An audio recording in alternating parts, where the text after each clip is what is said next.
ಇನ್ನೆಲ್ಲದರ ನಡುವೆ ಮುಜುಗರಗಳ ಮೇಲೆ ಮುಜುಗರಗಳಾಗ್ತಿರುವಂಥ ಸಂದರ್ಭದಲ್ಲಿ ಬಿಜೆಪಿಯ ಯಾವ್ಯಾವ ಅಕ್ರಮಗಳಿವೆ ಅವೆಲ್ಲವನ್ನೂ ಕೂಡ ಹೊರಗಡೆ ತನ್ನಿ.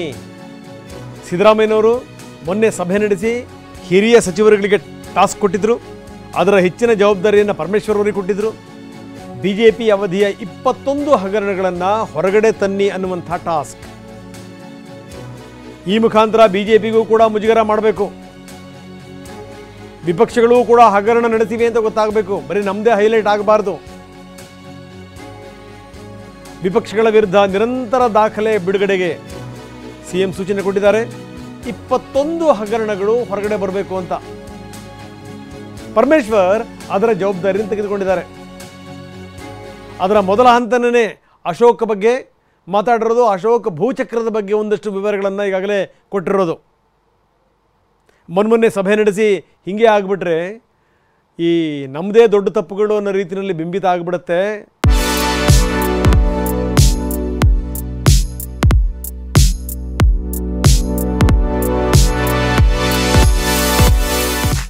ಬಿಜೆಪಿಯವರು ಕೂಡ ತಮ್ಮ ಅವಧಿನಲ್ಲಿ ತಪ್ಪು ಮಾಡಿದ್ದಾರೆ ಅನ್ನುವಂಥದ್ದು ಗೊತ್ತಾಗಬೇಕು.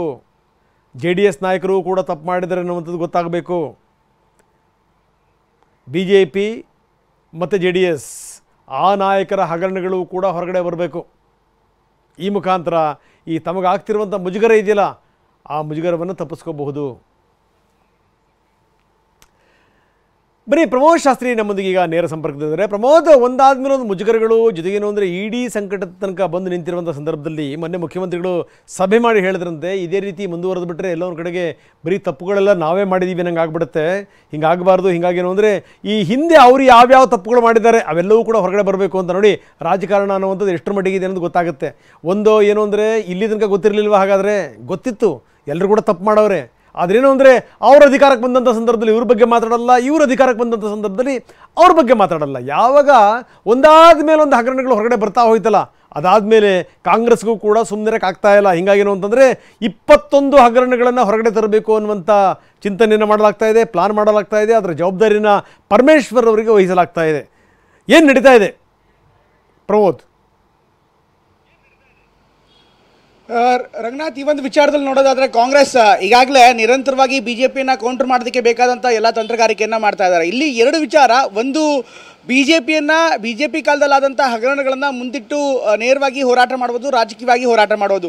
ಮತ್ತೊಂದು ವೆರಿ ಇಂಪಾರ್ಟೆಂಟ್ಲಿ, ಮೊನ್ನೆ ನಡೆದಂಥ ಹಿರಿಯ ಸಚಿವರ ಸಭೆಯಲ್ಲಿ ಅಹಿಂದ ತಂತ್ರಗಾರಿಕೆ ಬಗ್ಗೆ ಕೂಡ ಮಾತನಾಡಲಾಗಿದೆ. ಅಹಿಂದ ತಂತ್ರಗಾರಿಕೆ ಬಗ್ಗೆ ಹೇಳೋದಾದರೆ ಈಗಾಗಲೇ ಕೆಲವೊಂದಿಷ್ಟು ಮಹತ್ವದ ನಿರ್ಧಾರಗಳು, ಅಂದರೆ ದಲಿತ ಸಮುದಾಯಕ್ಕೆ ಸೇರಿದಂಥ ಮಹತ್ವದ ನಿರ್ಧಾರ ಇರ್ಬೋದು, OBC ಸಮುದಾಯಕ್ಕೆ ಸೇರಿದಂಥ ಮಹತ್ವದ ನಿರ್ಧಾರಗಳು, ಅದರ ಬಗ್ಗೆ ಕೂಡ ಚರ್ಚೆ ಮಾಡಲಾಗ್ತಾ ಇದೆ. ಮೊದಲನಾಗಿ ಬಿಜೆಪಿಯ ಹಗರಣದ ಬಗ್ಗೆ ಮಾತನಾಡೋದಾದರೆ ಈಗಾಗಲೇ 21 ಸ್ಕ್ಯಾಮ್ಗಳಾಗಿದೆ ಬಿಜೆಪಿ ಅವಧಿಯಲ್ಲಿ ಅಂತ ನೇರವಾಗಿ ವಿಧಾನಸಭೆಯಲ್ಲೇ ಮುಖ್ಯಮಂತ್ರಿಗಳು ಉಲ್ಲೇಖ ಮಾಡಿದರು ರಂಗನಾಥ್.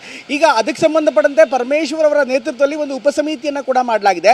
ಅದರಲ್ಲಿ ಇನ್ನಿತರ ಸಚಿವರು ಕೂಡ ಭಾಗಿಯಾಗಿದ್ದಾರೆ. ಈಗ 21 ಸ್ಕ್ಯಾಮ್ಗಳು ಏನಾಗಿದೆ ಅಂತ ಆರೋಪ ಮಾಡ್ತಾ ಇದ್ದಾರೆ ಕಾಂಗ್ರೆಸ್ನವರು. ಅದರ ತ್ವರಿತಗತಿಯಾಗಿ ಅದಕ್ಕೆ ಒಂದು ನಿರ್ಧಾರ ತಗೋಬೇಕು, ತ್ವರಿತಗತಿಯಾಗಿ ಅದಕ್ಕೆ ಒಂದು ಎನ್ಕ್ವೈರಿಯನ್ನು ಮಾಡಬೇಕು. ಜೊತೆಗೆ ಏನೆಲ್ಲ ತಪ್ಪುಗಳಾಗಿದೆ ಅದಕ್ಕೆ ಸಂಬಂಧಪಟ್ಟಂಥ ಪೂರಕ ದಾಖಲೆಗಳಿಂದ ಅದನ್ನು ಒಂದೊಂದಾಗಿ ಬಿಡಬೇಕು ಅನ್ನೋದು ವಿಚಾರವನ್ನು ಮೊನ್ನೆ ನಡೆದಂಥ ಹಿರಿಯ ಸಚಿವರ ಸಭೆಯಲ್ಲಿ ಕೈಗೊಳ್ಳಲಾಗಿದೆ ಅಂತ ನಿರ್ಧಾರ ಮಾಡಲಾಗಿದೆ ಅಂತ ಮಾಹಿತಿ ಕೂಡ ಲಭ್ಯವಾಗ್ತಾ ಇದೆ. ಅದರ ಭಾಗವಾಗಿಯೇ ನಿನ್ನೆ ಅಶೋಕ್ ಅವರ ವಿರುದ್ಧ ಒಂದು ಗಂಭೀರವಾದಂಥ ಆರೋಪ ಏನಿದೆ ಅಂದರೆ, ಅವರ ಅವಧಿಯಲ್ಲೂ ಕೂಡ ಡಿನೋಟಿಫಿಕೇಶನ್ ಆಗಿತ್ತು, ಅವರ ಅವಧಿಯಲ್ಲೂ ಕೂಡ ಕೆಲವೊಂದಿಷ್ಟು ಸೈಟ್ಗಳನ್ನು ವಾಪಸ್ ಮಾಡಲಾಗಿತ್ತು, ನಿವೇಶನಗಳನ್ನು ವಾಪಸ್ ಮಾಡಲಾಗಿತ್ತು ಅನ್ನುವಂಥ ಆರೋಪವನ್ನು ಈಗ ಕಾಂಗ್ರೆಸ್ ಮಾಡ್ತಾ ಇದೆ. ಇದು ರಾಜಕೀಯ ಭಾಗ. ಮತ್ತೊಂದು ವೆರಿ ಇಂಪಾರ್ಟೆಂಟ್ ಇಲ್ಲಿ ಅಬ್ಸರ್ವ್ ಮಾಡಬೇಕಾಗಿರುವಂಥ ಸಂಗತಿ ಅಂದರೆ, ಈ ಒಂದು ಹಿರಿಯ ಸಚಿವರ ಸಭೆಯಲ್ಲಿ ಜಾತಿ ಗಣತಿ ವಿಚಾರವೂ ಕೂಡ ಚರ್ಚೆ ಆಗಿದೆ ರಂಗನಾಥ್. ಈ ಜಾತಿ ಗಣತಿ ವಿಚಾರವಾಗಿ ಕೆಲ ಮಹತ್ವದ ನಿರ್ಧಾರವನ್ನು ಮಾಡಲಾಗಿದೆ. ಈಗಾಗಲೇ ಏನು ವರದಿ ಸಲ್ಲಿಸಲಾಗಿದೆ ಆ ವರದಿಯನ್ನು ಸಂಪುಟ ಸಭೆಯಲ್ಲಿ ಇಟ್ಟು ಅದಕ್ಕೊಂದು ಉಪಸಮಿತಿ ಮಾಡಿ ಅನುಷ್ಠಾನಕ್ಕೆ ಏನೇನು ಬೇಕೋ ಎಲ್ಲ ಕ್ರಮಗಳನ್ನು ಕೈಗೊಳ್ಳೋದು.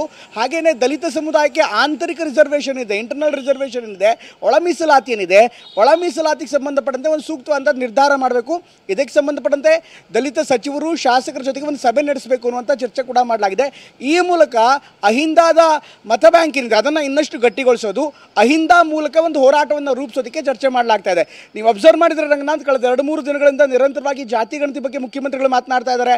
ಅಲ್ಪಸಂಖ್ಯಾತರನ್ನ ಮತ್ತು ದಲಿತರನ್ನ BJP ತುಳಿತಾ ಇದೆ, ಅವರ ವಿರುದ್ಧ ಒಂದು ಷಡ್ಯಂತ್ರವನ್ನು ಮಾಡ್ತಾ ಇದೆ ಅಂತ ನಿರಂತರವಾಗಿ ವಾಗ್ದಾಳಿಯನ್ನು ಮಾಡ್ತಾ ಇದ್ದಾರೆ. ನಿನ್ನೆ KPCC ಸಭೆಯಲ್ಲೂ ಕೂಡ ಮಾಡಿದ್ರು, ಮೊನ್ನೆ ಮೈಸೂರಲ್ಲೂ ಮಾತನಾಡಿದ್ರು. ಹೀಗಾಗಿ ಈ ಮೂಲಕ ಒಂದು BJP ವಿರುದ್ಧ ನೇರ ಹೋರಾಟ, ಮತ್ತೊಂದು ಅಹಿಂದ ಅಸ್ತ್ರವನ್ನು ಮುಂದಿಟ್ಟು ಅದಕ್ಕೆ ಪೂರಕವಾದಂಥ ಜನಾಭಿಪ್ರಾಯವನ್ನು ರೂಪಿಸುವ ನಿಟ್ಟಿನಲ್ಲಿ ಮುಖ್ಯಮಂತ್ರಿಗಳ ತಂತ್ರಗಾರಿಕೆಯನ್ನು ಹೆಣಿತಾ ಇದ್ದಾರೆ. ರಂಗನಾಥ್, ಓಕೆ, ಧನ್ಯವಾದ ತಮ್ಮೆಲ್ಲ ಮಾಹಿತಿಗೆ. ಒಂದೇನು ಅಂದರೆ ಈ ದಲಿತ ಮೀಸಲಾತಿ, ಒಳ ಮೀಸಲಾತಿ ವಿಚಾರಕ್ಕೆ ಸಂಬಂಧಪಟ್ಟಂಗೆ, ಜೊತೆಗೆ ಜಾತಿ ಜನಗಣತಿ ಇದಕ್ಕೆ ಸಂಬಂಧಪಟ್ಟಂಗೆ ಏನು ಅಂದರೆ ಉಪಸಮಿತಿಯನ್ನು ರಚನೆ ಮಾಡಬೇಕು. ಈ ನಿಟ್ಟಿನಲ್ಲೂ ಕೂಡ ಸಿದ್ದರಾಮಯ್ಯ ಯೋಚನೆ ಮಾಡ್ತಾ ಇದ್ದಾರೆ. ಒಂದಷ್ಟು ಆ್ಯಕ್ಟಿವ್ ಆಗಬೇಕು. ಈ ಮುಖಾಂತರ BJP ಇವರು ಮತ್ತು JDSನವರ ಬಾಯಿ ಮುಚ್ಚಿಸಬೇಕು ಅನ್ನುವಂಥ ಲೆಕ್ಕಾಚಾರ CMದು. ಅದರ